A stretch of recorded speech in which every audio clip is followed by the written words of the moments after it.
In this video, we're going to talk about which is the best indicator for intraday trading. Stay tuned.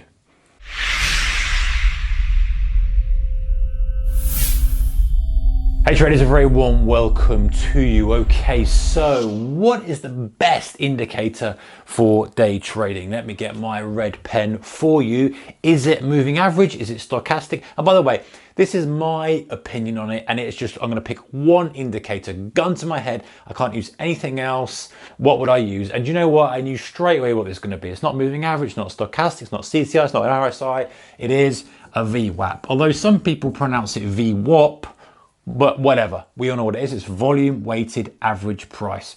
Now, you might be familiar with this, you might not, but let me show you why I think it's the very best indicator for day trading. So the volume weighted average price, let's make that a little bit smaller because it's just taking up the whole of the screen here.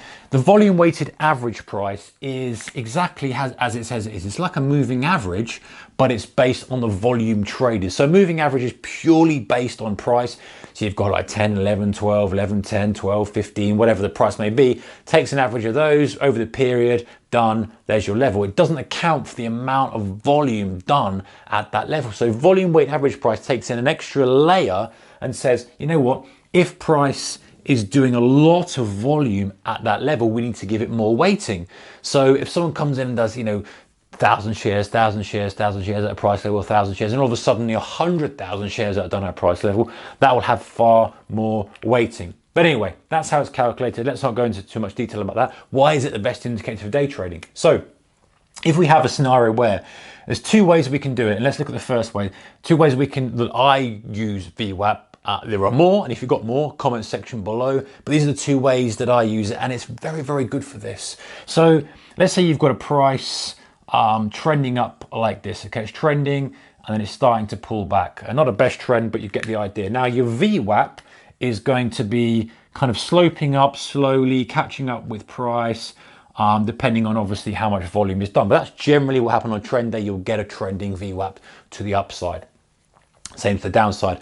Often it may level off, and this is another good thing about a VWAP compared to moving average. It might start to level off a little bit as price rotates around. We'll get to that in a moment. However, one of the great strategies for trading this is as price starts to come down on it's a trend day. Assume this is a good strong trend day. That doesn't look the massive strong trend day, but bear with me, assume that we have come a long way up and it's a good trend day and everything's kind of giving us indicators that it is a trend day environment.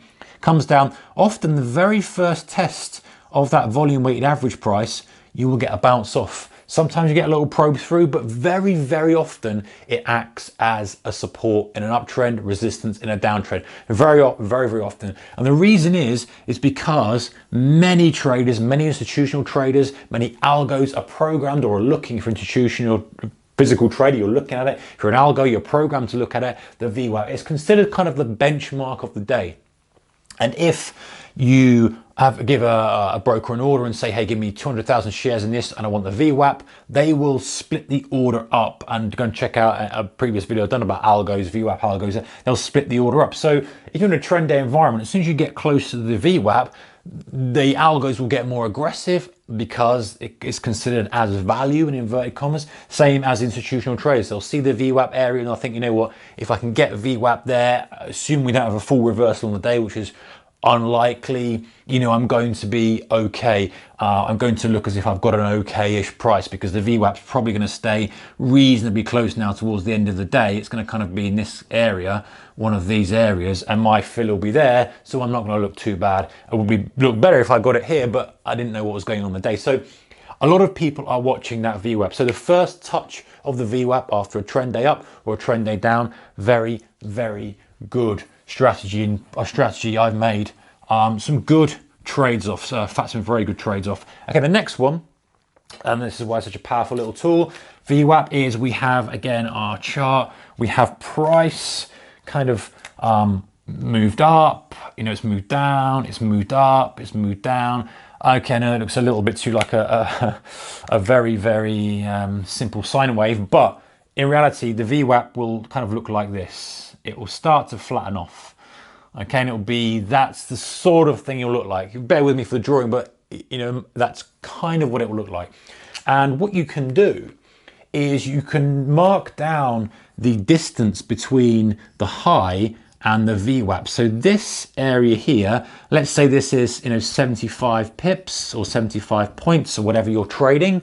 Very, very often, if we're in a rotational environment, as this chart is, and okay, it's simplified, but you get the point, very, very often we will do 75 pips to the downside. Don't ask me why. Again, I just think it's these mean reverting algos, or it's mean reverting traders who are kind of using that as a value area or something. So when you get that and you kind of see, hey, we're going 75 pips either side, generally actually that's probably a little bit wide. It's more like kind of 40 or so when you're in a range bound environment. That might be a bit wide, but don't worry about the figures for now.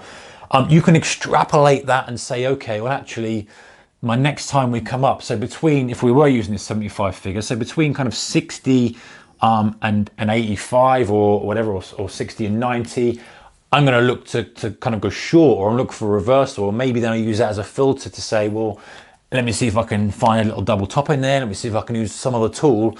Okay, we're not allowed to, are we, in this video? It's the one indicator, but that's a good guide of saying, okay, now we're going to go short, we're going to come back. And again, this other way it would often do that kind of level. Will it do exactly?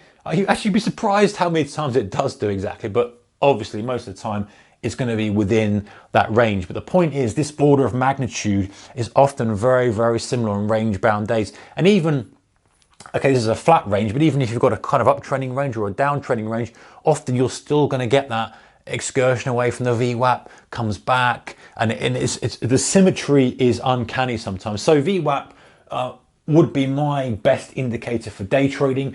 Go and check it out, stick it on your charts and have a look and see what you think. Now, obviously, to get VWAP, you need to have some sort of volume data. So you need to be trading something that is giving you that, because it does rely on volume. And most broker and charting platforms will give you that.